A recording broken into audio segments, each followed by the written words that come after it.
Okay, no? So, yung ating bisita po ngayon ay oh, mukhang matagal na hindi tayo nakakuha ng schedule niya ng Sunday eh. Palagi ito binibigyan lang tayo pag Friday.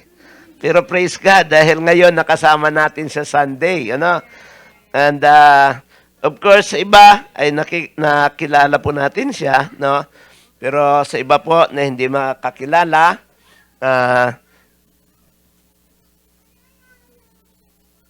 okay, no? Siya po ay nagtapos po ng kanyang pag-aaral sa Asian Theological Seminary. At ganoon din ay doon din po siya nag-masteral, no? Yeah. And then ganoon ay siya din po ay nagkaroon ng counseling courses. Ayan. Mukha mamaya babasahin ko yung iba. No? At nagkaroon din siya ng counseling courses sa SIPAM ng Ateneo de Manila. At of course, may iisang asawa. Mayroon po silang 5 siblings.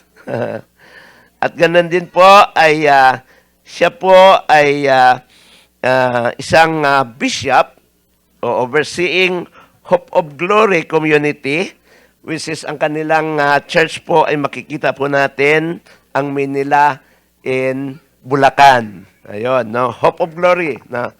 So, ganun din po ay mayroon din siyang mga involvement pagdating po sa political.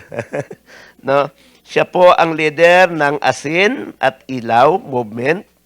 No? So, yung Asin ay ang suhol iwaksi natin. Ayun. Kaya pag during election to, umiikot to si Bishop. Ganon din po ay siya po ay mayroong prayer movement, no? At ganon din ay siya po ay at the same time ay counselor po ng 702 DCAS, no? Kahapon po sinare ko po to sa sa mga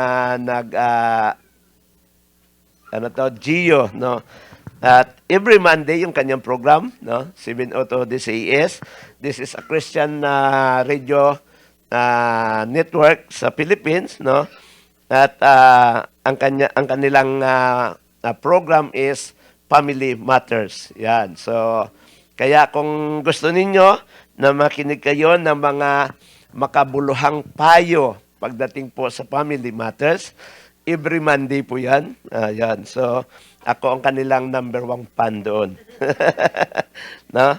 And of course, no, marami pa na mga na nakita natin na siya po ay ginagamit ng Panginoon at the same time po ay siya rin po ay nasa PCEC, no? So, chairman po ng ating Philippine Campus Crusade for Christ, no? At sa PCEC po siya, no? At Philippine Council of Evangelical Churches. Na yan. Siya po ay kasama doon. At ibig sabihin, lahat po ng mga evangelical churches ay sila po yung nagsusuperhin nito. So, isa pong karangalan sa atin ngayong umaga na makasama po natin. Walang iba po. At ang speaker po, Bishop Jonel Milan. Maraming salamat po. Maraming salamat, Pastor Eli. Sige po. Binubulangan po ako na meron daw akong 1 oras. Ano po? Nabasa niya na nasa utak ko ay 1.5 hours. So, kanina binulungan din ako, Bishop, nasa bandang kanan niyo yung tagalagay ng oras, ha? Parang talagang bawal ako mag-overtime. Hindi kasi didiretso rin po kami sa Tokyo Baptist Church, kaya we also need to catch up there. But we want to have fellowship with you at mamaya makipag-selfie sa inyong masisiglang mga ika nga ay itsura at talagang yung countenance dahilan sa pagpupuri sa Panginoon. Ano po? Maraming salamat, Pastor Eli, and sa buong leadership ng Fuji AOG Toyokawa. Ano po, si Pastora Jo, ang kanyang pamilya sa inyong muling pagtanggap po sa amin. Ano po? Kami po ay nagpunta rito dahil namimiss na ng asawa ko yung mga flowers. Ano po? At nung ako'y magbalita na kami darating, ay si Pastor Johnny ay agad ay nagsabi, pakiblock mo yung ganitong petsa sa amin. Ano po? Kaya agad-agad ay binalak po namin. Ano po? At pero noong pong 3 days ata bago kami umalis, na pansin ng asawa ko, nakakadama siya ng lungkot. Bakit ganun? At nadetermine niya kung ano yung lungkot dahil mamimiss niya yung apo namin. Ayan. So sabi niya, ganun pala pag lola na. Sabi ng mga kaibigan namin dito, may nakalaban na ang flowers. Ano? Ayan. Muli po, maraming salamat sa pagkakataon na maging bahagi ng inyong pong simbahan. It's always our joy to be able to come here and minister to you with the Word of God and to fellowship with you. Ano po? At totoo, dapat kagabi, bumalik na kami ng Tokyo. Pero as I am praying and asking God for His direction, nakiusap ako dun sa babalikan namin ngayong umaga na pwede ba doon na muna kami sa Toyokawa na umaga. Pinayagan naman, kaya tuwan-tuwa kami mag-asawa na kami ay narito. Praise God. Ang mensahe po ng Panginoon na nais na ibahagi ko sa inyo as I was praying ay yung matatagpuan po sa Psalm chapter 90 verses 12 to 17. Sino po dito ang gusto na umabot ang kanyang edad sa 100 years old pataas? Meron no ba? Meron ba? Ano, yeah. So, kahit ugod-ugod na, kahit amoy lupa na, ano po, Pero sabihin natin, umabot ang buhay ninyo ng 200. Pero yung 200 na yon is still very short compared to eternity. And therefore, we must maximize our journey here on earth. And how can we do that? If you and I will have impact in the lives of other people and in the next generation. At yan po ang ating pag-uusapan ngayon pong umaga. Basahin natin ang salita ng Panginoon, Psalm 90, 12 to 17. At bilang pag-aalang sa salita ng Panginoon, maaari po tayong tumayo at basahin po natin ang salita ng Panginoon. Tutulungan tayo ni Sister Tess na pagbasa sa salita ng Panginoon. Praise God. Psalm chapter 90, verses 12 to 17. Teach us to number our days, that we may gain a heart of wisdom. Relent, Lord, how long will it be? Have compassion on your servants. Satisfy us in the morning with your unfailing love, that we may sing for joy and be glad all our days. Make us glad for as many days as you have afflicted us, for as many years as we have seen trouble. May your deeds be shown to your servants, your splendor to their children. May the favor of the Lord our God rest on us. Establish the work of our hands for us. Yes, establish the work of our hands. Sa Tagalog po, dahil itong buhay namin maikli lang na panahon, itanim sa isip namin upang kami ay dumunong. Hanggang kailan pabayawi ang ganitong kalagayan? Parang awa mo na, mga lingkod mo'y iyong tulungan. Kung umagay ipadama iyong wagas na pag-ibig, at sa buong buhay namin may galak ang aming awit. At ang aming kahirapan, palitan mo ng ginhawa. Singhaba rin ng panahon ang ipalit na ligaya. Ipakita sa lingkod mo ang dakila mong gawain at sa sunod naming lahi, ipadama ay gayon din. Sabay-sabay po tayo.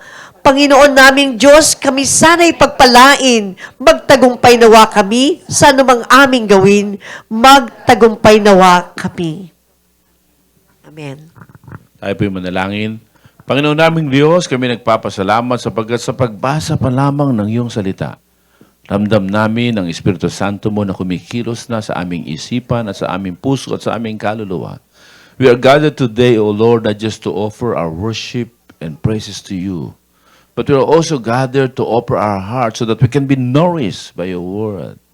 We thank you, Lord God, sapagkat kinakatagpo mo ang mga nauuhaw sa iyo. Narito kami hindi lamang para dumalo sa isang pagtitipon, kundi narito kami upang pagpahayagan ninyo, upang palakasin ang iyong salita. Buksan mo ang aming isipan, Panginoong Diyos, at ihanda mo ang aming mga kalooban na maging matabang lupa sa binhi ng iyong salita. At kung bayaan na may mga bagay na makaagaw ng aming atensyon, we just want to focus and look upon you, O Lord. Pagpahayagan niyo po kami. You will not allow anyone na uuwi nang hindi tinanggap ang pagpapalang laan mo, ang kapahayagang iyong ipagkakaloob. Ito po ang aming dalangin in Jesus' name. All God's people shout and say, Amen. Amen. Sa malakas na palakpak po sa ating Panginoon. Glory to God. Thank you po. You may now be seated. Psalm 90 leads us to a deeper prayer. Lord, make my life count beyond me. Ano po? Na ang buhay natin ay hindi lamang sa panahong ito.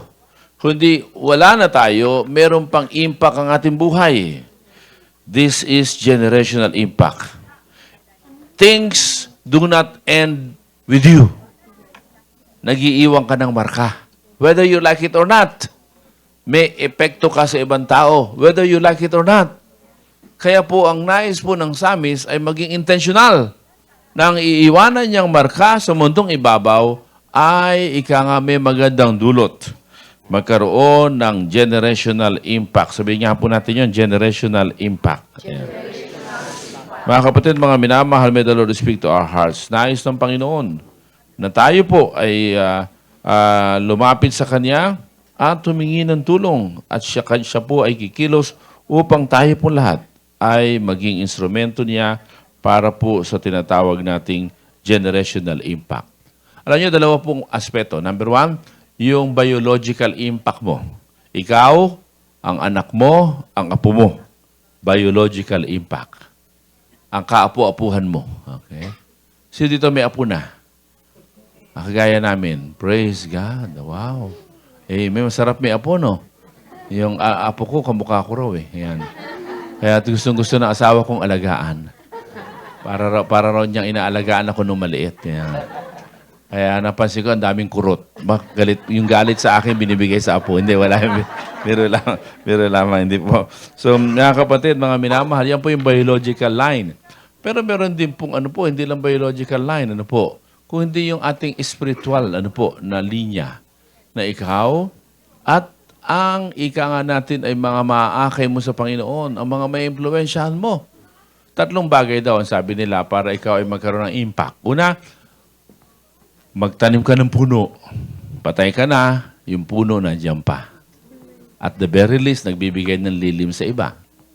Pangalawa, magsulat ka raw ng libro. Patay ka na, yung libro mo nababasa pa ng iba. Okay? Pangatlo, mag-anak ka raw. Sapagkat pag nag-anak ka, patay ka na, usually, nauna ang magulang na namamatay, nandiyan pa yung anak mo. Either mag-anak ka by womb or mag-anak ka by heart. Ibig sabihin, pwede kang umampon. You can have an impact yung anak mo o ituturing mong anak, ano man ang investment mo sa kanya, may impact yun sa susunod na henerasyon. Amen. What the psalmist is saying to all of us, ladies and gentlemen, is that you and I have the chance to have generational impact. Kaya sabi ng psalmist, di ba, yung aming anak at salit-saling lahi. Mga kapatid, mga minamahal, may the Lord speak to our hearts. Nais ng Panginoon na tayong lahat ay hindi lamang mabuhay sa kasalukuyan. But intentionally, ang buhay natin ay ating invest para magkaroon ito ng impact. Hindi aksidente na ikay-dinala ng Diyos dito sa Japan. Dito sa Japan, nais ng Lord na magkaroon ng impact ang iyong maikling buhay. Can I hear louder amen? Can I hear a much louder amen? Well, una, para mangyari yon, kailangan mo mamuhay with intention. Ano po? Importante po, to have a generational impact, you need to live your life, your short life, intentionally. Ano po? Ibig sabihin, gawin mong sadyain mo na maging pagpapala ka sa iba. Ano po? Sadyain mo na maging pagpapala ka sa next generation and to the next, and to the next, and to the next. Hindi po yan ika nga alatsamba. It should be intentionally done. Ano po? At para mangyari yon, ano po, ang sabi doon sa unang dalawang verse, di ba? Teach us to count our days. Sapagkat ang buhay natin maikli lang. Ano po? Para raw tissue paper ang buhay. Pagka yung tissue paper buo pa, ang hirap hilahin, ang tagal, di ba? Tama ba? Pero kapag ang tissue paper ay manipis na lang, ang bilis. Ganun ang pakiramdam namin tumatanda. Ano? Para ang bilis ng araw. Ang bilis. Samantalang nung bata tayo, parang ang tagal ng araw. Mga kapatid, mga minamahal, the psalmist is saying, teach us to count our days, O Lord. Because the fact of the matter ay tik-tak, tik-tak, tik-tak ang buhay natin ay may hangganan sa mundong ibabaw. And therefore, you and I are being challenged by the psalmist to live our lives intentionally. At para mangyari yun, una, choose what matters the most every day. Every day. Ito ba talaga mahalaga? Yan. Maraming pagkakataon ng ating buhay, ang ating oras, ang ating lakas, ang ating resources, ay nagagamit natin sa mga bagay na hindi naman talaga mahalaga. Ano po? Di ba? At kung minsan, kung ikaw may produktibo, ang buhay mo nagugugol mo sa mga material na bagay lamang. Pero mapansin mo, kahit ikay magkamal ng kayamanan, magulo. Tulad ng marami nating politiko, nakaw dito, nakaw doon. O ngayon, ang gulo-gulo ng buhay nila. Hindi nila alam kung saan itatago yung kayamanan nila. At kung ano-anong pagsisinungaling ang gagawin nila. Ano po? O kaya naman ang mga yumaman dahil sa pang-aapi sa kapwa, walang kapayapaan. Hello? Nandiyan ba kayo? Napakahalaga mga kapatid na always, intentionally, Lord, is what I'm doing matters? Ito ba talaga importante? Ano na kailangan natin tanungin po yan? Yung isa pong Chinese businessman, puro trabaho, puro pera. Nagkasakit siya and he was already dying. At nung mamatay na siya, doon niya na-realize na ang mahalaga pala talaga ay ang kanyang pamilya.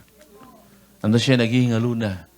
Nakita niya yung kanyang misis nasa kaliwa niya. Sabi niya, darling, nasaan panganay natin? Tapos nagsalita nasa ulo na niya. Sabi niya, pa, narito ako. Nasaan pangalawa mo, kapatid? Nagsalita nasa kabila naman, pa, narito ako. Tapos luminga siya ng luminga. Sabi niya, nasaan bunso? Boop! Biglang lumabas yung bunso sa pinto, bubukas yung pintuan. Sabi niya, pa, narito rin ako. Narito kami lahat. At tiningin niya, sabi niya, dito kayo lahat. Sino tao, tindahan, sayang pera.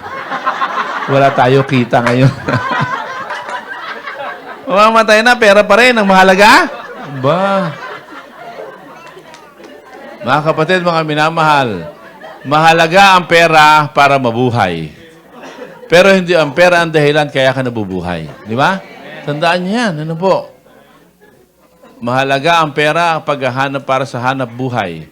Pero hindi tayo nabubuhay para sa pera. Can you hear that? Amen? Hindi ka nabubuhay para sa palakpak ng tao na ikay hangaan.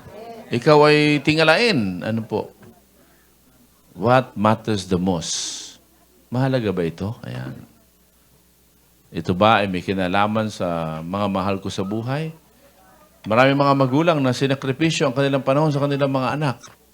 Dahil para raw sa kanilang mga anak ang ginagawa. Wala nang panahon sa anak. Puro na ng trabaho. So lumayo ang loob ng anak. Sabi niya para sa anak. Pero lumayo yung loob yung anak. Kaya mahalaga, kayo po na may mga anak sa Pilipinas, maglaan kayo ng panahon. Mapalad nga kayo eh. Dahil ngayon meron na pong meron ng internet. Di ba? Nung una-una ako nagpupunta rito, 25 years ago, may card pa. Di ba, Pastor Eli? May card pa. Na talagang bilang na bilang yung minuto namin pagtatawag kami. Ano po, I often come here 1 month, 1.5 months, ano po. Ngayon, praise God, meron ng messenger, meron ng Viber. Praise God. Wag naman pong tipirin ninyo.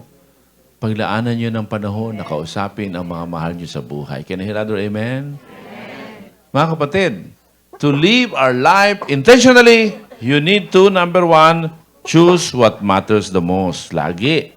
Lagi mo tatanong, ito ba talaga mahalaga? James chapter 4 verse 14 says so. Why? You do not even know what will happen tomorrow. What is your life? You are a mist that appears for a little while and then vanishes. Sandali lang tayo sa mundong ibabaw. Pangalawa, to live our life intentionally, we must always add value to other people. Ayan, dalawang klase raw ang tao eh. Yung isang tao, pag nakausap mo, lumalakas sa loob mo. Ayan. Ang sarap kausap ng ganon. Pag nakausap mo, talagang sumisigla ka. Meron naman mga tao, pag nakausap mo, para ka sinipsip. Toxic. Hindi mo mga katabi mo, toxic ka ba, kapatid? Toxic ka ba? Yung bang pag nakausap mo, pagka nakabitawan, laglag balikat mo. kasi toxic ka eh. Ganon. Lagi sarili mo, lagi sarili mo, lagi sarili mo. Toxic ang nangyari. Kaya mga kapatid, piliin natin. Huwag yung toxic. Ano po? At kung may toxic ka man, ay kailangan ay you add value to that toxic person. Ano po? Pero sinasabi sa atin ng Samis, you have to count your days. And make sure, lahat ng makakahalibili mo, nabibless. Sumisigla. Lumalakas. Can you hear that? Amen? Hindi yung pagkabitawang mo, simangot. Laglag ang balikat. Hallelujah. And by that, you can live your life intentionally. Alam nyo, napakahalaga nito mga kapatid. Sabi na Matthew 20, 26-28, not so with you. Instead, whoever wants to become great among you must be your servant. And whoever wants to be first must be your slave. And just as the Son of Man did not come to be served, but to serve and to give His life as a ransom for many. Kung meron akong lagi pinagpapasalamat sa Panginoon, ay ang mga Galyos. Every time I meet them, you can really see the servant heart sa kanila po, pamilya. Ano po? Pwede ang palakpakan natin ng Panginoon sa inyong pastor at sa kanilang pamilya. Always ready to serve other. Ano po? Kaya nagtatampo yung dalawang church doon sa Chiba. Sabi na, puro na lang kayo AOG, Fuji, Toyokawa. Wala na naman time. Ano? Sabi ko, because we are always blessed sa mapamilya ng Galyos. Ano po? At kayo, pinagpala. Sapagkat you have a pastor who is always serving, ready to serve. Can you hear that? Amen? At kanina, pagdating namin dito, I was so blessed. Ano po? And I could not help but to pull out my cellphone at mag-selfie sa mga gwapo na nag-aayos ng parking. Pwede mo tumayo yung mga kapicture ko kanina nag-aayos ng parking? The Barking Boys! Come on! Yes! Woo!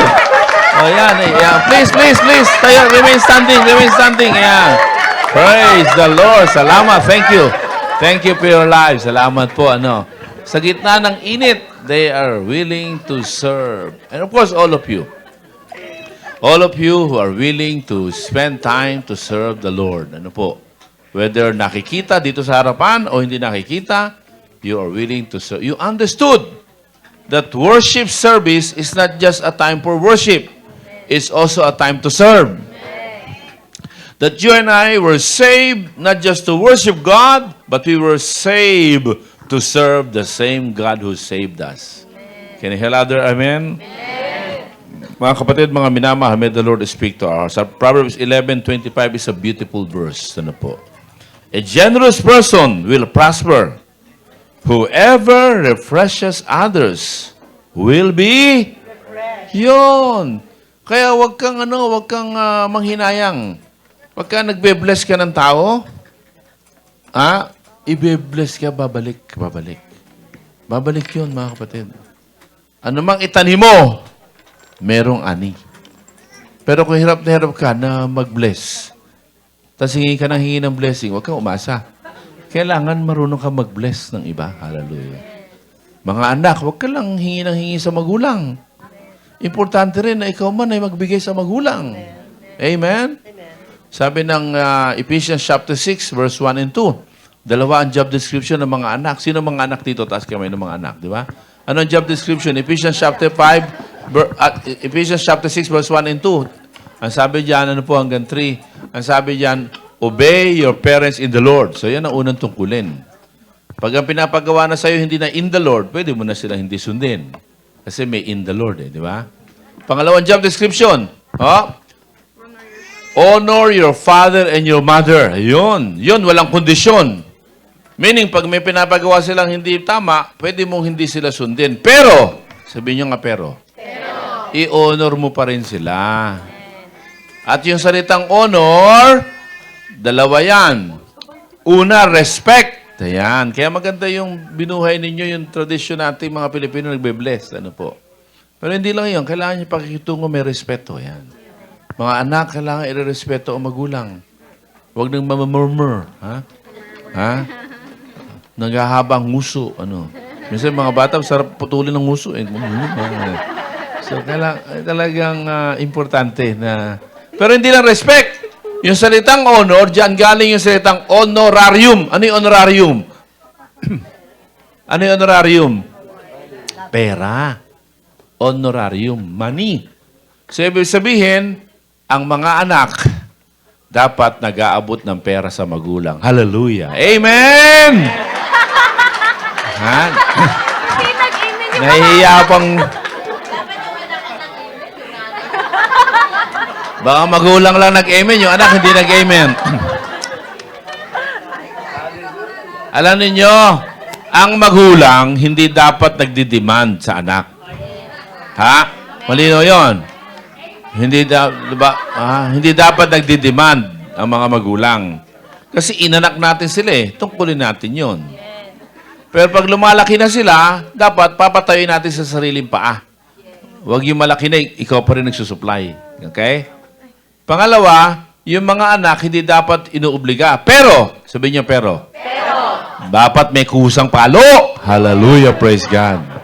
Magkusa kayo. Amen ba mga anak? Ako, mahina talaga. Mahina po, Lord, ang mga amen ng mga anak. Ano po? Alam nyo, basahin nyo Galatians chapter 6, verse 2 and 3. May tatlong pangako. Pagka marunong kang gumalang, at the same time, nag-aabot ka ng financial sa iyong magulang. Tatlo promise. Long life. Ang una, mahabang buhay. Pangalawa, masaganang buhay.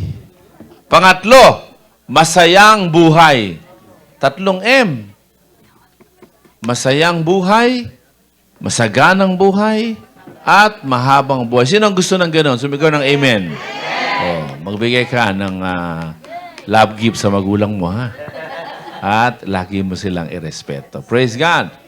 And that's one way to repress others, especially the very parents God has given you. Pangatlo, in order to live intentionally, we need to invest our lives intentionally for spiritual investment. Hallelujah. Gumawa ka ng mabuti sa kapwa. Ayan po, isa yan. Ano po? That's part and parcel. Ano po? At pangalawa, ikaw ay mag-disciple. Mag-akay ka ng kaluluwa sa Panginoon. Ano po? Para wala ka na, yung naakay mo, nagpapatuloy pa sa Panginoon. Yan po. At huwag ka lang mag-akay, kailangan i-disciple mo sila para sila man makapag-aakay rin ng iba. Praise the Lord. Yan yung spiritual investment. Mga kapatid, mga minamahal, pasalamat tayo sa Diyos sapagkat napunta kayo sa simbahan na hindi lamang maintenance ang simbahan nyo. Maraming simbahan, maintenance lang eh. Basta ikaw nagsisimba, nagsiserve ka, nagbibigay ka ng tithes, okay na. Pero ang simbahan nyo hindi. Ang simbahan nyo determinado na lahat ay kailangan mag-akay ng iba. Hindi sa church, kundi kay Lord. At dahil naakay natin sila kay Lord, kasama yung pagdalo sa simbahan. Linawin natin yun, ha? Kasi, kala ng iba, ang ating pinoproclaim ay simbahan. Hindi. Hindi natin ginagawang bida ang Toyokawa, ang AOG. Hindi. Ang bida sa atin ay si Jesus. And we want to usher people to Jesus. Kaya kahit mapahiya ka, tuloy ka pa rin nagbabahagi. Kahit pagtawan ng katuloy ka pa rin magbabahagi. At kung minsan yung iba nanunuya sa iyo, pag ikaw nagte-testimony, nagsishare, ibig sabihin, malapit na yun. Kaya iniinis ka. Totoo yun. Nangyari sa akin yan nung ako'y high school. Aba, yung isa kong classmate, sobrang mang-asar. Dati, tatawag ko, Father Jonel. Ganun. Tapos kung ano-anong tawag sa akin, pinapahiya ako pag ako nagsishare. Ayan ka na naman. Dadali mo naman sa kulto. Ganyan. Tapos tatawanan sila. Talagang hiya pero nakita ko sa Book of Acts yung mga alagad, talagang pinapersecute, tuloy pa rin Kaya tuloy pa rin ako. Ngayon, nung kami nag-college na, nakita kami. Born again na. Sabi ko, Brad, praise God. Born again ka na, ako. Sinong ginamit ni Lord kaya ka nakilala sa Kanya? Sabi niya, ikaw. Sabi sa akin, ha? Sabi ko, pambira, hindi pambubuisit mo sa akin nun Munti ko na ipanalangin, mapunta ka sa impyerno sabi ko sa akin. Alam mo, sabi niya, kaya nga kita binibuisit. Dahil talaga nakikita ko, iba, kahit binibuisit kita, iba. May iba sa'yo, kaya talagang lahat ng pambubuisit na ubos ko, sabi niya. Pero wala pa rin, tuloy ka pa rin. Kaya nung magkahiwala na tayo, lagi ko naalala yon, kaya lumapit ako sa ibang born again at doon ko naintindihan. Kaya ikaw handang mapahiya para kay Lord. Kaya ngayon, dalawa na tayo. Kaya may nang bubuisit ba sa inyo pagka kayo nagsishare? Malapit na yun. Sabihin mo, uy, malapit ka na. Di ba? Amen? Palapakan natin ang Panginoon. Glory to God. At pag naakay mo kay Lord, kailangan ay alagaan siya na matuto mag-pray, magbasa ng Bible, sundin ng Biblia, di ba? Mag-worship, mag-serve, para siya magkaroon ng kagalakan. That is our spiritual investment. Sabi ng 1 Timothy, di ba? Napakaganda. And the things which you have heard from me in the presence of many witnesses, this entrust to faithful men. Who trust to reliable men who will also be qualified to teach others also. 4th generation. As a matter of fact, it's not just about 4th generation. Kasi pagka 4th generation yung na-disciple mo, may momentum tuloy-tuloy na. It becomes a culture. So you don't end by 4th generation. Kaya may naakay ka, praise God. Tulungan mo naman siya makapag-akay. Pero hindi mangyayari kung hindi mo siya di-disciple. Kaya kailangan i-disciple siya. Praise the Lord. Live our lives intentionally. Psalm 90, 14-15 says, satisfy us in the morning with your unfailing love, that we may sing for joy and be glad all our days. Make us glad for as many days as you have afflicted us, for as many years as we have seen trouble. Look at verse 14. Pakibasa nga verse 14.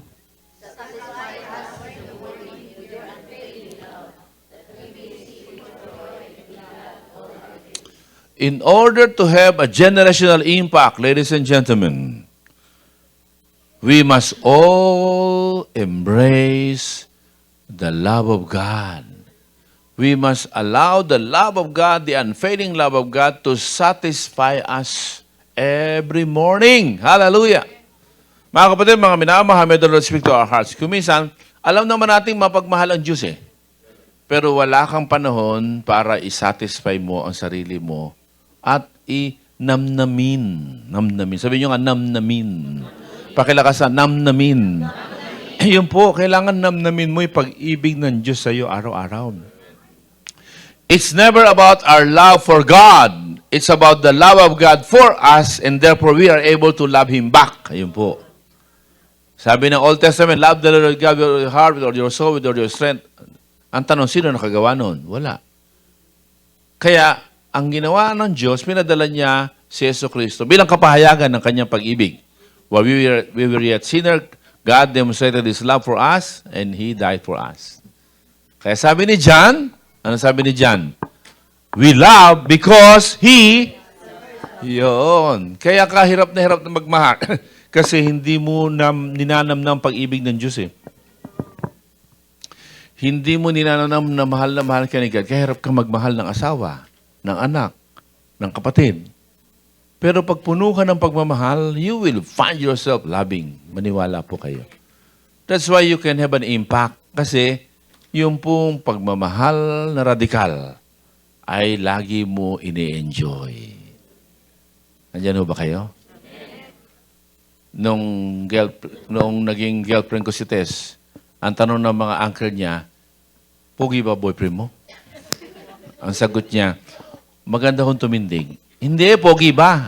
Ang sagot niya, maganda kong magdala ng damit. Hindi niya masagot. Kaya nung ako yung napunta sa kanila, excited lahat, tinignan ako, tinignan. Sabi, maganda nga magdala damit.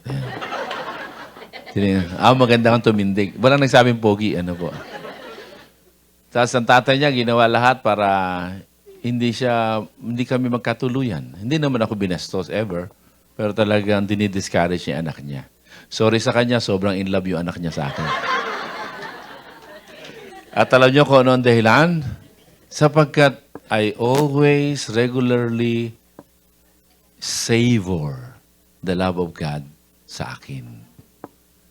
Kaya dahil puno ako ng pag-ibig, na-curious si Tess. Na-curious siya.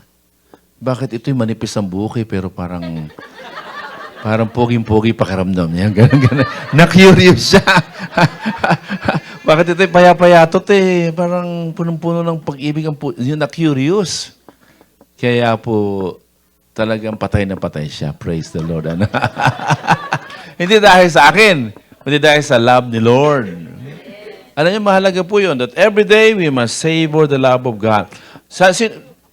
Pag kumakain tayo, kuminsan, pag nagmamadali ka na, konting nguya lang, nilulunok mo na Masama yun. Mahihirapan bituka. Kaya kailangan hinunguya, kaya nga may ngipin Kaya kung wala kang ngipin, nagpapapustiso Para ngunguyain yung at yung pag nanguya, hindi lang yung pagkain ay nadudurog, hindi nahihirapan bituka, kundi yung sustansya. Meron kaibigan matanda Talagang pag magkakape kami, talagang ang tagal niyang ubusin yung kape. Kasi, inainom pa niyang gano'n. Tapos nakapapaliwanag niya yung kape. Yung tapang, kung anong klaseng kape. Sabi ko, matandan to, kainom lang ng kape, ang dami pa sinasabi. Pero kalaunan, napansin ko tumatanda na rin ako kasi gano'n na rin ako ngayon. Ganun pala pag tumatanda. So, savor. That's what many young people are missing today. Because of the social media, everything is quick. Kaya wala nang panahon para lasapin. Wala nang panahon para namnamin. Kaya every morning, ladies and gentlemen, it is important for us to always understand that you and I must start the day with the love of God. Alam niyo, siyempre, tinuruan tayo mag-devotion, di ba? Pagka kukuha agad tayo ng Bible, tapos pero even before that, ladies and gentlemen, let me propose, just enjoy the love of God. Ano po? Just enjoy. Tapos saka mo kunin yung Bible at saka ka mag-devotion. Di ba? That you are lovable. Sabihin nyo nga, I am lovable. O ba't yung iba hindi masabi? Si John, sabi niya, he is the disciple whom Jesus loved. Sabi ko, ba? May favoritism si Jesus? Pero nung mabasa ko si Matthew, si Mark, si Luke, wala naman sinabi na merong disciple whom Jesus loved. Alam niyo kung saan naroon yun? Sa sulat na ang sumulat si John. Sabihin, sa sulat lang ni John yun, that he is the disciple whom Jesus loved. Meaning, it's not that Jesus has favoritism, no. It's about John who was always enjoying the fact that Jesus loves him. Hallelujah. Amen? Kaya, nung si Jesus hanggang sa kamatayan, hanggang sa krus ng Kalbaryo, naroon sa tabi niya si John. Si Peter, sabi niya, mahal kita, Jesus, over my dead body. Nung dakipin si Jesus, nag-attempt siyang lumaban, pero tumakbo rin. Tapos sumusunod patago-tago. Kasi nananangan siya sa sarili niyang pagmamahal. Pero si John, kabaliktaran, nanangan siya sa pagmamahal ni Lord. Kaya nagawa niya ang hindi nagawa ng ibang mga apostoles. Ganon ang kapangyarihan ng pagmamahal. Kaya everyday, pagising sa umaga, start with God. Hindi, pagising natin, kinakapa mo ang cellphone ko. Baka may nag-text sa cellphone. Huwag mo muna kapay mo yung cellphone. Kapay mo muna yung sarili mo. Ay, salamat, Lord, buhay pa ako. Salamat sa pagmamahal mo. Amen? And if you always embrace the love of God every day, I tell you, meron kang kapangyarihan ng pagmamahal. John 15:15, tayo ang sanga, siya ang puno. So yung sustansya ng pagmamahal dumadaloy sa atin. Hindi lang yan yung ikaw mag-aaral ng Bible, mag-worship. You just pause and enjoy. Thank you, Lord, mahal mo ako. Kahit ako'y nagkakamali, kahit ako'y nagkukulang, mahal mo ako. Kaya sabi ni Apostle Paul sa Romans, it is the loving kindness of the Lord that leads you to repentance. The more you embrace the love of God, lalo kang lumalakas para tumalikod sa kasalanan. Sabi niya, nako, baka abusuhin. Hindi totoo yun. Habang ini-enjoy mo ang unconditional love ni Lord, lumalakas ka para yung struggle mo sa kasalanan ay napagtatagumpayan mo. Dahil sa kapangyarihan, the radical love of the Lord. Hallelujah. Yan po yung sustansya na dumadaloy. Pangalawa, build spiritual rhythms at home. Ayan. Sa bahay, ano po, mahalaga. Kayo ng iyong anak, kayo ng iyong asawa, always enjoy the love of the Lord together. Always remind each other na mahal tayo ng Panginoon no matter what. Okay? Huwag niyong gawing conditional, mahal kita kasi mataas ang grade mo. Ganun eh. Di ba? Yung mga bata, ganun ang pakiramdam nila. O yung bata, yung mahal na love ko yan, tamo bibo. Sayo ka nga, sayo naman. Mahal naman ako yan, tamo matalino yan. Masayo kumanta yan, kanta ka nga. Yeah. Parang, I am but a small boy. Magkakanta naman. Di ba? Para bang lumaki tayo na you need to earn the love of others. You need to perform so that people who are dear to you will love you. Ladies and gentlemen, that's a big lie. Wala ka pa nagagawa, mahal na mahal ka na ni Lord. Sa mga nagka-baby dito, taas nga kami na nagka-baby na, di ba? Ayan. Di ba yung baby natin, wala pa nagagawa, aliw na tayo? Tama ho ba? Tapos, pagod na pagod ka, pagdating mo, yung baby mo, mangiti lang, uy, iba yung saya mo, di ba? Tapos, yung paa, pompong, kasili, ganoon pa sa ulo mo, di ba? Ganon. Tapos, maiihang ka sa muka. Nagagalit ka ba? Hindi, bata ito, naihang pa ako sa muka. Ganon ka, di ba? Tama ba ako mali? Bakit ang tingin mo sa Diyos pag nagkamali ka, naku, hindi na ako love ni Lord. Naku, magagalit. Hindi. Sobra kanyang pagmamahal. At ang dahilan kaya hindi ka magtutuloy sa maling gawain ay dahil sa sobrang pagmamahal sa iyo ni Lord. Kaya ang demonyo, isa sa pagkasinungalingan niya na binibigay ng demonyo sa atin eh.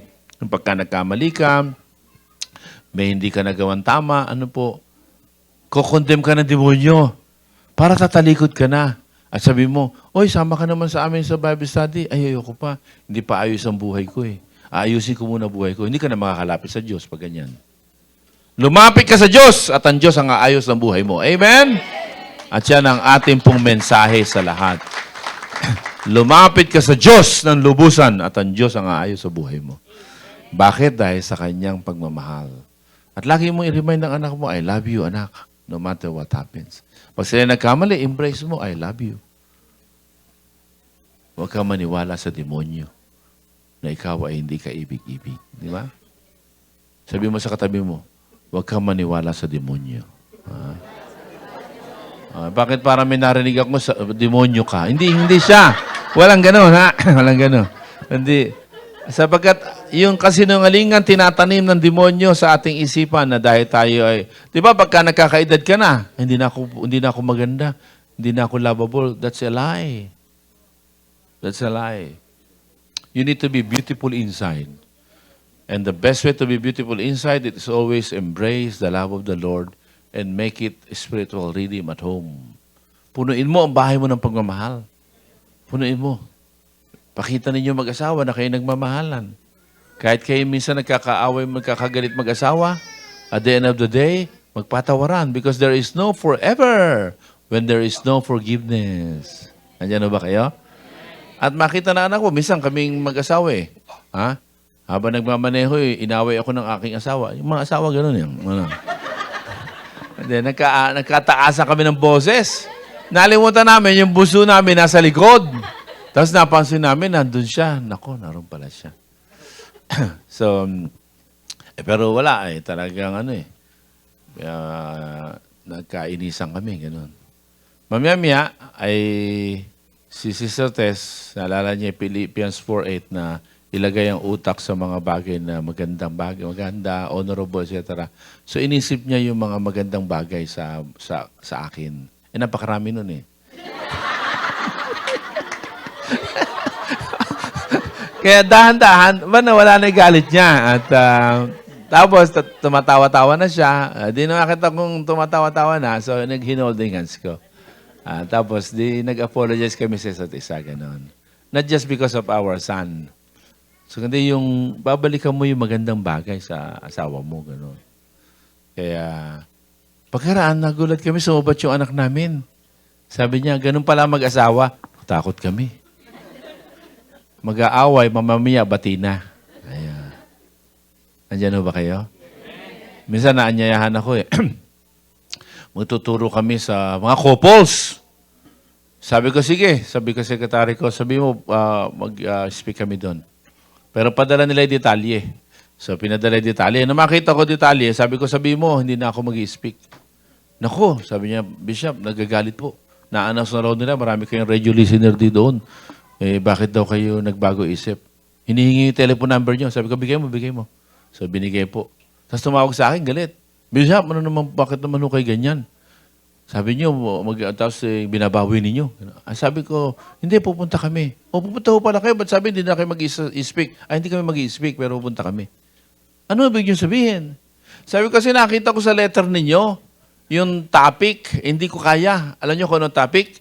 Paano hindi mag-aaway ang mag-asawa? Hindi ko kaya yun. Hindi ko kaya yun. Kasi kami na asawa ko, nagkakainisan eh. Kaya hindi ko kaya. Pupunta kami kasi baka may speaker kayo, gusto ko matutunan yun. Paano hindi mag-aaway ang mag-asawa? Natawa siya. At sabi niya, nako, naintindihan ko na po. Kala namin, seryoso kayo. Seryoso ako. Hindi ko kaya topic niyo.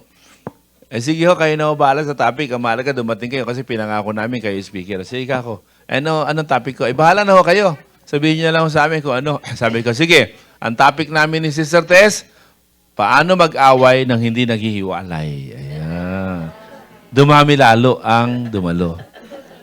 Mga kapatid, mga minamahal, hindi naman nangangahulugan, wala ng friction, wala ng conflict. Pero in the midst of that, mangibabaw ang pagmamahalan. Pwede ho ba yun? Sa ating mga Pilipino, kahit magkakaiba tayo ng pananaw, manatili ang pagmamahalan. Amen? Praise the Lord. Pangatlo po, in embracing the love of the Lord, sa Deuteronomy 6, yan po sinabi, yung mga anak natin, at kaapu-apuhan, kailangan ay lagi ini-impress ang Word of God. At ang message ng Word of God ay ang pagmamahal. The Bible is actually the love story of God to humankind. Di ba? It's not just about the doctrine. There are doctrines, of course, but it's about the love story of God. Ano po? Psalm 90:12, teach us to number our days. Yun po ang sabi. Ano po? Kaya talaga mapakahalaga na maunawaan natin. Letter C, let your testimony serve as healing and comfort to others. Hallelujah. Mga kapatid, ikaw at ako ay saksi na hindi tayo perfecto. Hindi mo kailangang itago ang imperfection mo. Because in your imperfection, the Lord loves you and He embraced you. Can you hear other amen? Amen? Kaya po, importante mga kapatid, mga minamahal, na yung testimony mo ay maging daan. Kagabi lang kami tuwan-tuwa sapagkat napakasarap. Napakasarap ng kinain namin sa niluto ng birthday boy, si Brother Roger. Ay, Brother Roger. Nabago na asawa. Nabago na. Ano nga, Brother? Ayun. Alam na, sa Brother Roland. Brother Roland, alam na pangalan mo, Brother Roland. So, anyway, hindi lang yon, kundi yung kanyang testimony. Na dati yung Saturday night ay inuman, tapos nagkakagalit-galit na sila, gano'n. And that's a testimony. At na siya lumapit sa Panginoon, at dahan-dahan, hinuhubog siya ni Lord. Ngayon pati yung anak niya ay nagkaroon ng pagbabago ang pagtingin sa kanya. At nagkaroon ng ay dahan-dahang pagkilos sa kanila. What a testimony. Pwede yung palapakan natin ng Panginoon sa bagay na yun. Kaya pagka nabakasyon ka, Brother Roland sa Pilipinas, igigest kita sa radio station namin. And that was a wonderful testimony. Ano po? When we say testimony, hindi naman kailangan ang ganda, yung perfect. Hindi, we are not perfect. But God is at work in us. And let the work of God in us be served as a testimony to others that our God is a loving God who accepts us no matter what. Praise the Lord. Mga kapatid, we only have short life on earth. Let's be intentional to live our lives na merong wawa, merong silbi. We cannot have that in our lives kung hindi naman natin i-embrace ang pagmamahal ni Lord. Sapagkat there will always be challenges, there will always be failure, there will always be a mistake. Pero kung puno ang puso mo ng pagmamahal, you can see miracle happen sa buhay mo at sa buhay na nakapaligid siya. Kaya every morning, pagkarap mo sa salamin, sabihin mo sa salamin, you are lovable. Pwede ba yan? Remind yourself, you are lovable, boy. Ayan, di ba? Amen? Sabihin mo sa katabi mo, you are lovable. Sabihin mo sa katabi mo, ba't nakangiwi ka? Huwag ka nakangiwi. Yes. Mga kapatid, mga minamahal. Why? Because no less than God, in His love for you, died on the cross. How can this be, erased by the enemy? How can the enemy discount the fact that you are lovable? When no less than God, who became a man, offered His life for you in demonstration of His love for us. Kaya isa pa, sigaw natin, I am lovable. Praise the Lord. Hallelujah.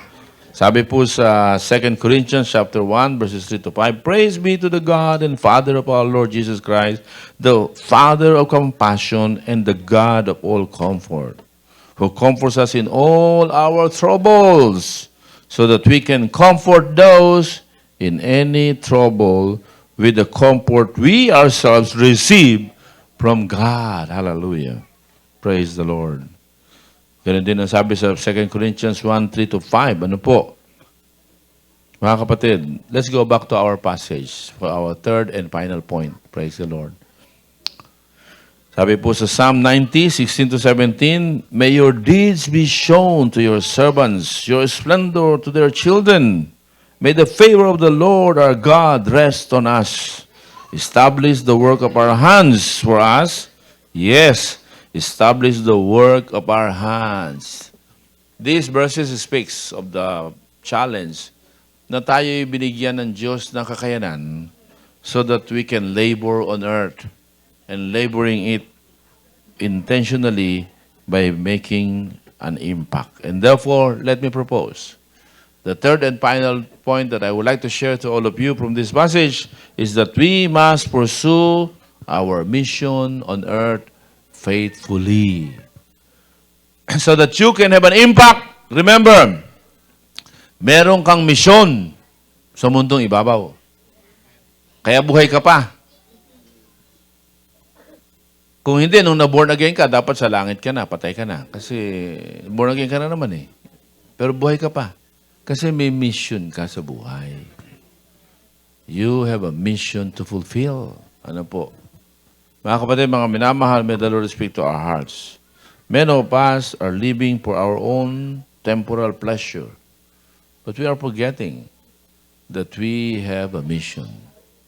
Alam naman natin, for 3 years ay sinakop tayong mamasa natin ng mga Hapon, di ba? Nang sila ay naging spy at naroon sa Pilipinas at kahit sila ay nagtutuloy ng propesyon, kahit sila nagtutuloy ng kanilang negosyo, pero on top of their mind, they were sent by the emperor ahead for a mission to invade our country. Di ba? Hindi nila kinalimutan yun. Kaya namang bilang pagtanaw ng utang na loob ng Japanese ay yung kanilang mga anak at apo at marami sa inyo ay naroon ay kanilang inalagaan at iningatan.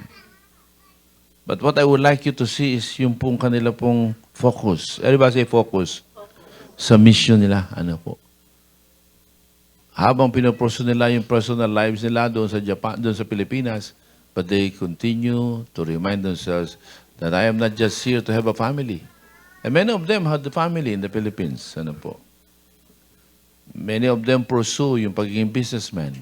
But on top of all of those, when called by their country, they are willing to serve. Amen? That's the idea of pursuing mission faithfully. Our commander-in-chief is the Lord Jesus Christ. We have our own different, ika nga natin ay walks of life. We are from the different walks of life. But in whatever things you are doing, do it! But on top of it, don't forget that you have a mission to fulfill. And for you to be able to do that, letter A, you must serve for God's glory, not for spotlight. Not for your own popularity, not for your own satisfaction, not for your own accomplishment. But you are here on earth for the glory of God. Amen? Mga kapatid, mga minamahal, may the Lord speak to our hearts. Para kanino ka nabubuhay? Para palakpakan? Para hangaan? O para sa Diyos na una nagpahiram ng buhay sa iyo? Pangalawa, nagsugo ng mensahero para maunawaan mo na ang kaligtasan ay biyaya sa pamamagitan ng pananampalataya. At dahil dyan, ikaw naman ay tinatawag na Panginoon para mag-proclaim din. At anumang galing mo, anumang talento mo, anumang husay mo, anumang meron ka, ay hindi sa iyo, kundi sa Diyos. At dapat magamit sa Kanyang kaluwalhatian. Mga kapatid, kaya nga yan, bawa, bumili kayo ng lupain sa Pilipinas. Ang tawag doon, ari-arian. Di ba? Nandiyan ba kayo? Pag ang salita inulit, Tagalog, inulit, hindi talaga ganun na ganun. Ano ba? Laro-laruan. Hindi talaga laruan. Tama ho ba? Hindi talaga laruan yon. Bahay-bahayan. Ano yung sabihin? Hindi totoong bahay. Kunwari lang. Kaya tanongin mo yung katabi mo. Mga ari-arian mo. Hindi talaga sa iyan. Sabi mo, hindi sa iyan. Ari-arian mo lang yan. Hindi ikaw ang may ari. Tama ho ba? Para hindi kayo maka-amen. Sabi, nakapangalo sa akin, hindi akin. Kaya nga, ari-arian mo. Kunwari lang sa'yo. Ang tunay na may-ari ang Diyos. Kaya dapat, huwag ka magmayabang dahil nakabili ka nito. Kundi, Lord, how can I glorify you sa ari-arian na ito? Di ba? O yung talento, yung galing, yung husay, yung lakas. Di ba? Ang minamahal. Use and utilize that for the glory of the real owner. Kaya pag gagagastos ka, huwag ka gagastos. Tanongin mo, Lord, pera mo to eh. Kalooban mo bang biling ko to? Huwag kang bilhin. Pera ko to, pinagpaguran ko to, ako bahala. Hindi. Tatanungin mo ang tunay na may-ari. Nandiyan ho ba kayo? Kaya importante. Sabi ng Panginoon, 10% ng tinatanggap mo, isosoli mo. Yun yung tithes. Kaya meron ganun eh. Ha? So, sa 10,000, sa isang lapad, magkano ang tithes? O 1,000, di ba? So, sabi niya, Pastor, papray mo naman, lumaklaki ang sweldo ko. Ayan. Ba, naging 500,000 na? O magkano na ang ano? Ha? O naging 100,000 na? Ayan. Magkano na ang tithes nun? Isang lapad. Tama ba? Tama ba ako? Sabi naman, Pastor, ang laki naman isang lapad pagbibigay ko sa church. Sabi ng pastor, sige, pag-pray natin, bumalik uli ang kita mo sa 110,000 na lang. Ay, wag po. Sige. So, parang hindi tayo marunong magkwenta, di ba? Ang Diyos hindi interesado sa pera mo eh. Ang interesado sa Diyos sa faithfulness. Kaya pursue your mission faithfully. Will you faithfully return what belongs to God? Yun. At kung ayaw mo bigay ng malaki, di pag-pray natin, maliit lang ang mabiyayang ibigay sa iyo. Sino dito gusto malaking biyaya ibigay sa Kanya? Sabi ng Amen. Lakasan nyo. Amen. Tingnan mo yung katabi mo, nag-amen ka, ha? Salamat sapagkat sa atin walang pilitan. Sabi ng Biblia, cheerful giver, panasya ng puso. Pero may dapat faithful. Malinaw ang guidelines ng Biblia. 10% of whatever you receive, you give back to the Lord. Diba? You return. Serve for His glory alone, not for your own satisfaction. Ano po? Kaya sabi ng Matthew 5:16, in the same way, let your light shine before men, before others, that they may see your good deeds and glorify your Father in heaven. Praise the Lord. Pangalawa, be faithful and consistent. Ano sabi diyan? Even in small things. Praise the Lord. Hallelujah. Kasi kapag maliit na bagay lang, wala na. Hindi na tayo tapat. Ano po? Look at Luke 16:10-12. Pakibasa nga po ito. 1, 2, ready? Everybody, aloud, read.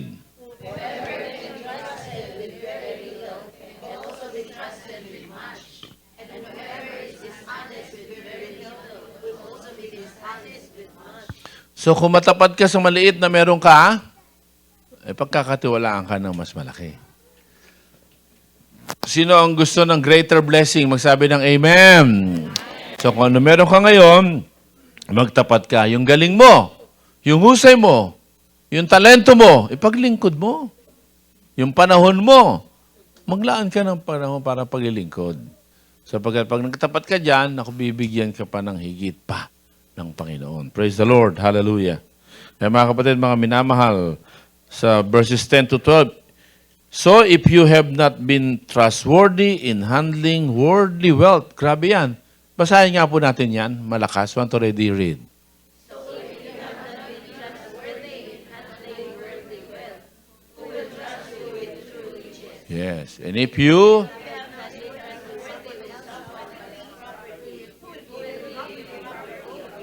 yun, di ba? Kaya the call to become faithful is very important. Ano po? The call to become faithful is something that will yield greater blessing. Kung ano meron ka ngayon, ipagtapat mo yan sa Panginoon. Huwag ka na inggit sa iba na mayroong blessing. Sapagkat meron din parating sa iyo. Sabi mo sa katabi, huwag ka mainggit sa akin. Huwag ka mainggit. Meron ka rin blessing. Kamo, ha? Kasi ganun nangyayari, mga inggitero at inggitera tayo, di ba? Ha? Pagka, uy, ganda ng sasakyan mo, buti ka pa. Tapos pagtalikod, yabang-yabang. Inggit pala, inggit na eh. Alam, bantayan mo yung inggit. Nakakapangit yan, di ba? Kaya sabi, rejoice with those who are happy, di ba? Mourn with those who are mourning. Yun po eh. Kaya magtapat tayo sa kung ano meron tayo. Ano po? Letter C. At konti na lang tayo oras ko, binibilangan ako. Trust God to establish what you do. Only He makes it last. Only Him who makes it last. Alam nyo, mahalaga, gawin mo yung parte mo. Maggambati ka. Si Lord ang bahala. Di ba? Kaya ang buhay ay hindi giri-giri. Chutumate. Yun lang mga alam natin. Meron pa ako sasabihin. Sarap pala. So, kasi kung minsan tayo, parang kukumpara natin yung mga pinagsisigaw. Ba't ganito lang nagawa? Wag, basta gawin mo yung magagawa mo. Huwag mo yung kumpara sa iba. Si Lord ang magpapalago niyan. Diba? Ako'y nagpapasalamat sapagkat kala ko makakauwi kami kasi every Monday, si Pastor, binabati ko sa broadcast ko. Binabati ko si Pastor Eli Galios habang siya ay nasa kanyang garden. Yan, lagi sa garden siya pag-Lunes eh. Ganun. At doon siya nakikinig. Minsan nagte-text siya, listening while in my garden. So, mapauwi na kami, hindi man lang ako'y dadaan sa garden niya. Pero purihin ang Diyos kanina, dinaan kami. Kaya tuwan-tuwa kami mag-asawa. Picture ako ng picture at tuwan-tuwa kami at nadaan kami. Pero pag nag-garden, hindi pwede nagtanim ka, tapos bubunutin mo, titignan mo yung ugat, tapos titignan mo, bubunot. Hindi pwede ganun. Basta itanim mo! Bayaan mo ang Lord na magpala ng ugat, di ba? Diligan mo, lagyan mo ng pataba, protektahan mo. Pero you don't know what's happening beneath. Trust it to the Lord. Ano po? Basta yung mabuting bagay gawin mo. Kasi iba bakit ko gagawa ng kabutihan niya? Wala nang baliwala naman. Hindi, gawin mo lang yung kabutihan. At ang Diyos ang magpapala niyan. Amen? Bahaginan mo. Binabahaginan ko, ayaw pa rin. Diyos sa bahaginan mo lang. At bayaan mo ang Diyos ang magpala sa kanyang puso. Mga kapatid, mga minamahal, may the Lord speak to our hearts. Sa Proverbs 16:3, commit to the Lord whatever you do, and He will establish your plans. Faithfully do what you can do. Basta kayo may kampanin mo. Ano po? Di ba? Sabi ng Panginoon, be thankful in everything. Kasi sabi mo, paano ako magkapasalamat dyan? Magpasalamat ka, parang baliwala. Huwag na ako magpasalamat. Ay, hindi. Magpasalamat ka pa rin. Kasi yung utos ng Panginoon sa 1 Thessalonians chapter 5, in everything give thanks, for this is the will of God. So para sa Diyos ka. Kaya kung yung pinasalamatan mo, hindi pa rin, simangot pa rin, pasalamatan mo lang siya. Di ba? Yung magulang mo, pinapasalamatan, simangot pa rin. Pasalamatan mo lang. Meron akong ganyan sa expressway, yung ale, pagka yung kotse ko, nagmamadali ako, patungo ko sa station namin sabihin, saan ka? Ganun si Mangot. Sabi ko, dyan lang sa Karuhatan. Ito. Sabi ko, may problema tong alin to. So, kaya ang ginagawa ko, tuwing dadaan ako, doon ako sa booth niya kahit marami nakapila. Tapos sabi ko, good morning. Saan ka? Ganun siya lagi. Ito sukle. Ganun siya. Aba, sabi ko, ihahawa ko ito. So kaya, every time na dadaan ako, kahit mahaba pila sa kanya, sa kabila, bakante, doon ako. Good morning. Saan ka? Ganun talaga, ganun. Tapos, nagulat ako. Kala una, nagbago siya. Pagdating ko, sabi ko, good morning. Sabi niya, good morning. Saan ka? At least na good morning na. Sabi ko, yes, talagang.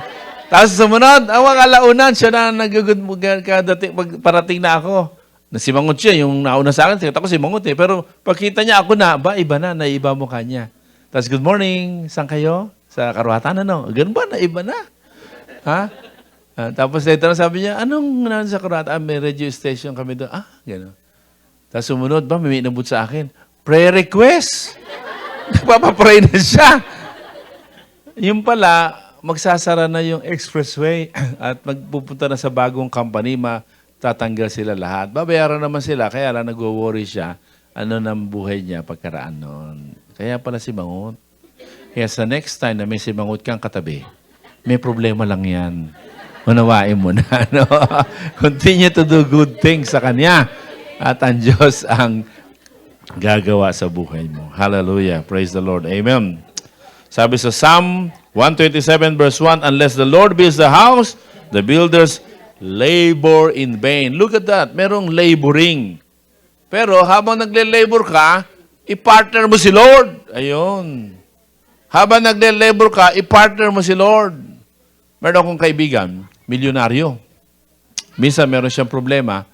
Sabi niya, can I meet with you? I just want to consult you. Sabi niya. Sabi ko, sure. Can you be available Monday morning? I'm sorry, Kako, I have a radio broadcast Monday morning. I can meet you in the evening. Ay, sorry, hindi ako pwede. Kasi pag Lunes gabi, kami magkakapatid, nagba-Bible study. Oh, sabi ko, very good. Sabi ko. Alam nyo, ang mga edad nila, 80, 85, 90, 70, gano'n. Sabi ko, ikaw may kailangan sa akin, itong availability ko, baka pwede mag-adjust ka. Sabi niya, hindi pwede. Kasi maliit pa kami, every Monday, itinuro ng magulang namin, Bible study. At kami nagkasundo. Bawat late, 10,000 bawat late na minuto. Sayang 10,000. Pag absent, 100,000. Lalong sayang. So, nag-reschedule kami. Pero excited ako. Kasi, I heard na sila magkakapatid, mga 11 sila, puro milyonaryo. Puro milyonaryo sila. So, naglakas loob ako na magtanong sa pamilya nila. At totoo nga na kasi minsan iba-iba apelido ng Chinese Filipino Chinese kasi iba na adapt na apelido minsan. Is so and so your brother? Yes. Okay. Lahat sila milyonaryo. Tapos talagang every Monday religiously they study the Word of God together. They have sharing time. Pero ang isang namangha ako sa kanila, sabi nila, nung tumawid yung magulang namin mula sa China, talagang nagsimula sa mahirap. Nagsikap. Pero mahirap pa kami, tinuro na sa amin ang Bible. At lagi dapat basahin. At ang prinsipyo sa pagninegosyo, dapat sundin sa Bible. Yung timbangan, dapat hindi sadayain. Yung sipag, yung gano'n, tinuro. Kaya lahat ng prinsipyo ng Biblia tungkol sa pakikirelate sa kapwa at sa pagninegosyo, in-apply ng magulang ko. Dala namin yon. Yan. At yun ang sikreto, kaya kami ay pinagpala. Amen? Kaya talagang, at ito pa, matindi. Ito pa. Kailang time na yata. Sa susunod na lang, makwento. Ay, meron pa oras. So, ito matindi. Alam niyo ba, tinuruan silang mag-ikapo. Pero nung yumayaman na sila, aba, higit pa sa ikapo. At ngayon, matindi. 80%, 70% ng kanilang income, binibigay nila sa gawain ng Panginoon. Kaya lalo silang yumayaman. Nandiyan ba kayo? Patuloy silang nagsisikap, magtatrabaho, nagagambate, hindi lang para sa sarili, kundi para maging pagkapala sa marami. Marami silang napag-aral na sa Bible School. Ayan. Marami silang natulungang simbahan. Ano po? And I am so blessed. Kaya pala milyonaryo itong mga ito. Tapos kumakain kami. So, libre niya ako, nililibre niya ako. Pero napansin ko, kami dalawa, walang juice. Tubig lang. Sabi niya, siya nga pala, pag gusto niyo juice, kayo na bayad. Sabi niya, you know why? Try to compute. Ha? Magkano ang juice sa mga restaurant? Almost 1/3 ng meal. Hindi tama. Mali. Kaya tubig lang lagi. Best drink. Pero kung gusto nyo, pwede. Kayo na bayad. Kaya pala kang mayaman. Kaya pala milyonaryo to, kuripot Pero hindi. Hindi kuripot yun. Mabuting steward. Na bago gastusin yung pera, hindi kanya pera Sa Diyos yun tama nga naman. Bili mo 1/3 ng presyo ng meal, juice lang. Yun lang mga Coke, upsize? Yeah. Yung upsize, milyon ang kinita ng McDonald's saka ng Jollibee. Yung tanong na yun, upsize? Upsize french fries? 1 milyon ang kinita. Tayo naman, konti lang naman, sige na nga. Ganun tayo.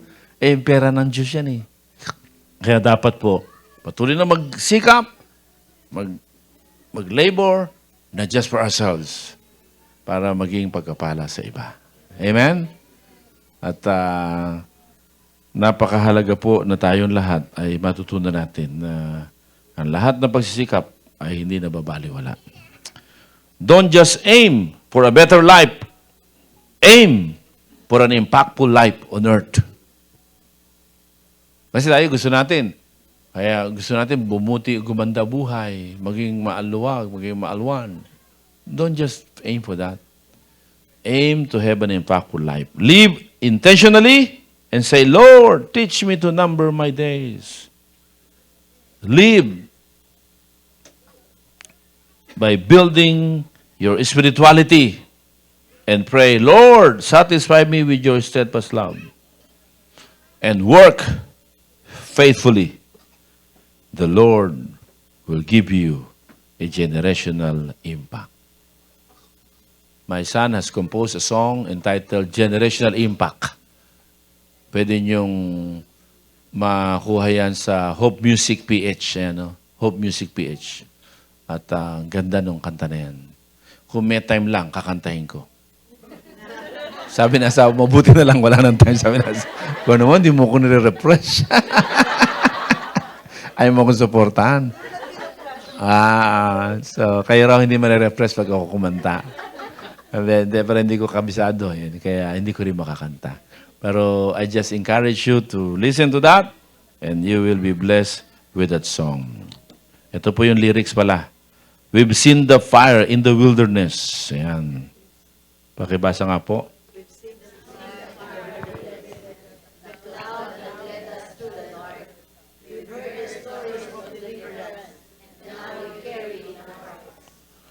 Let every voice resound from every tongue and tribe, for you've been good in every age. We'll proclaim to every generation of the wonders you have done, of the glory, the power of salvation, the battles you have won. We will sing about your goodness, everybody, to our children and their own.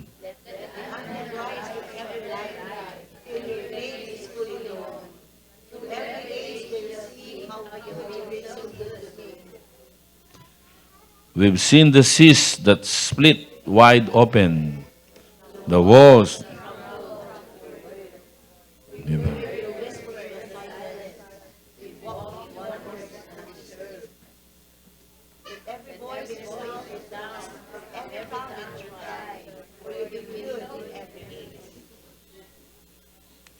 We proclaim to every generation of the wonders you have done and of the glory and power and of your salvation, the battles you have won. We will sing about your goodness to our children and their own. Let the anthem rise from every life.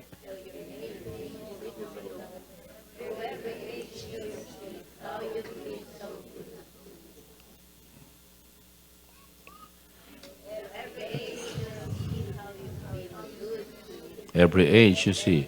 Every ages sing. And by your spirit. Amen. Every tongue, through every age, they'll see you, they see how you've been good to me. Let every age sing how you, and by your spirit, amen. We will proclaim to every generation of the wonders you have done, of the glory and power of your salvation, the battles you have won. We will sing about your goodness.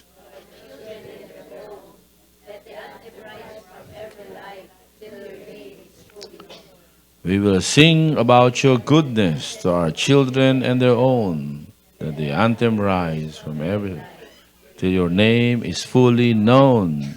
Through every age, they'll see how you've been so good to me. How you've been so good to me. Panginoon, maraming salamat po sa iyong mga salita. Pinupuri ka namin at sinasamba sapagkat hindi mo lang kami binigyan ng buhay, kundi binigyan mo kami ng pagkakataon na maging daluyan ng pagpapala. Hindi lamang sa mga taong makakalibilo namin, kundi sa mga susunod na henerasyon. Narito kami, Panginoon. It is our humble prayer that you will help us to choose to live a life that has greater impact. Sa aming magulang, sa aming kapatid, sa aming mga anak, sa aming kaapu-apuhan, sa aming mga katrabaho, kapitbahay, kakilala, at sa aming mga pag-aakay ng kaluluwa sa iyo, Lord. Help us to have a life that has a generational impact. Kapatid, habang nakayuko ka, nakapikit ang mata mo, kausapin mo ang Panginoon. It's now time for you to speak back to God after hearing His word. And if it is your prayer and you say, Lord, I want to have a generational impact. Kung yan ang prayer mo, maaliban taas mo ang kanang kamay mo. Nakatanaw sa iyo ang Panginoon ngayon. Yes, amen, amen. Praise the Lord, amen. Lord, sa pangalan ni Jesus, dampian mo ng iyong kapangyarihan ang bawat isa na ang kamay nakataas. You will open the doors of opportunity to use their lives to bless other people. And it's your promise that as we bless others, you will also bless us back. Let them receive multiple blessing. This we pray in Jesus' name. Huwag kasi po shout and say, Amen. Magandang tanghali po.